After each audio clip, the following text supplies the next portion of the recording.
Welcome to my YouTube channel, Wake Up and Live. This is Bob.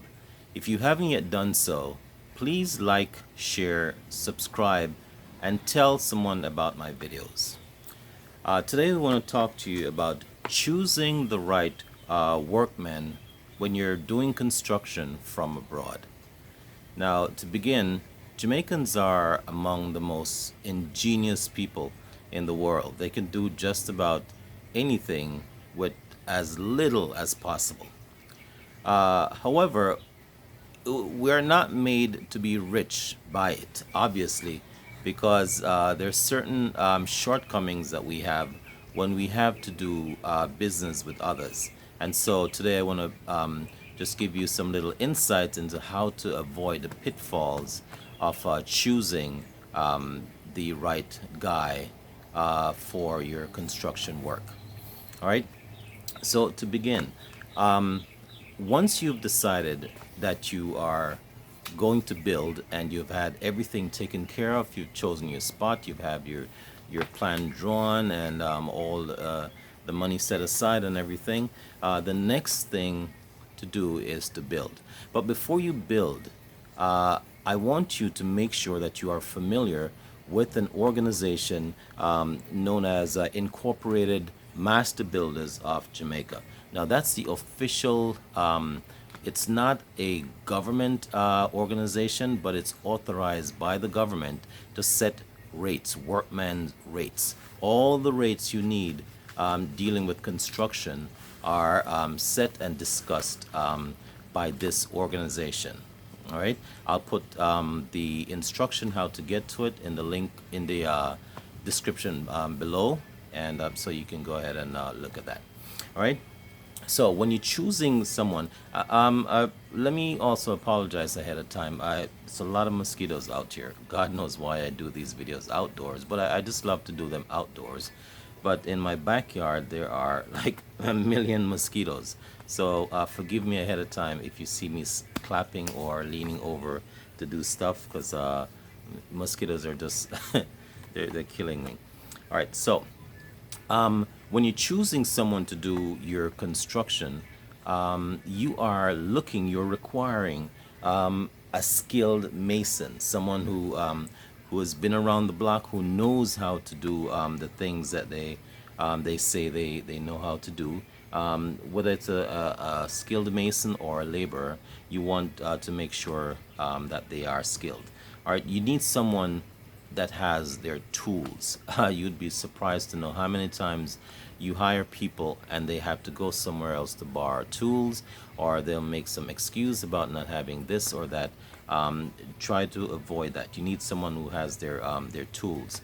You need someone who can verify, can show you or verify work that they've actually done. All right, not necessarily that you're going to look at every piece of work they've done or look at the work of anyone at all, but you just need to be able to verify, look and verify the work that they've actually done. Verifying meaning you can ask the owners of the work and they can say yes, he or she did it. All right. Can make sure that you are hiring someone that can actually read. The sad reality is that there are a lot of functional illiterate people out there. When I say functional, they are able to do their day-to-day work without you even realizing that they're actually illiterate. And then it only becomes an issue when you have to get things done like estimates. An estimate, even though it's an estimation of what the work will cost, it has to be done based on measurements, all right? Actually using rulers and calculations and stuff. And if you're not literate, it is likely that you can't do those things. Okay? All right. Make sure you find someone who can actually communicate. It's very important that when you're talking to someone, you're not talking apples and they're talking oranges. All right?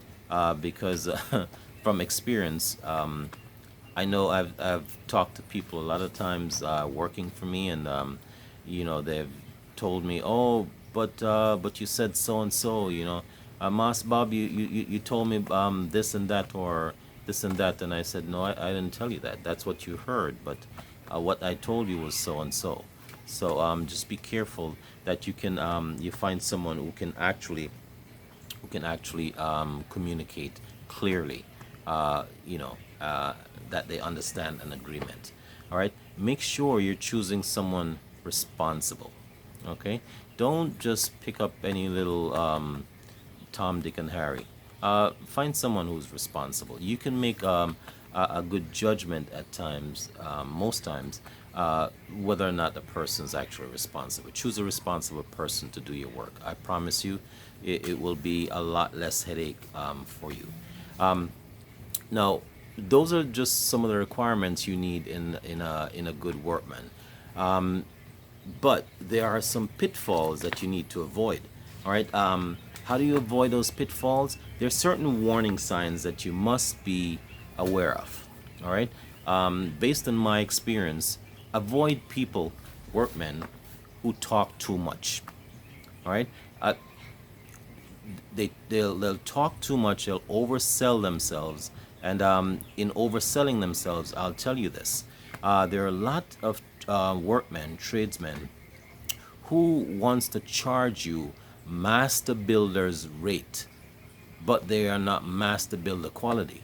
They neither have their tools, they neither have the expertise, they don't have little just little things about them. They don't have the master builder quality, but they charge you master builder rate. So be careful of those who talk too much and oversell themselves. All right. Avoid people or who are too personal. You just meet them, you're talking to them, they're wanting to know. They just get too personal, wanting to know too much stuff about you. They could be shopping you, and by shopping you, I mean they could be actually feeling you out, seeing the weight of your pocket, and stuff like that. And you don't want that. You don't want anyone ripping you off, or even if not rip you off, but charge you based on what they think you can pay. That's not how it is. It's supposed to be based on what the work is. No one is supposed to be expecting to buy Mercedes Benz from whatever work you give them. If that's what they earn, that's fine. But you don't want that to be the case if that's not your intention. All right. So you kind of make sure of those things. Avoid tradesmen who don't understand personal boundaries. There's certain questions people just don't ask you. You're employing people that you don't want them up in your personal business. They're done working. I'm sorry, they're done working, and they're hanging around as if your buddies, or just little stuff like that. Avoid those who don't understand boundaries. Right? If you can try to avoid these few little things, these are not the entire story, but if you can try to at least adhere to these little elements, you can save yourself a lot of headache and a lot of money. All right. Thank you for watching. This is Wake Up and Live with Bob. And again, if you haven't yet subscribed, please like, share, and subscribe to my videos, and tell someone about my videos. Thanks again for watching.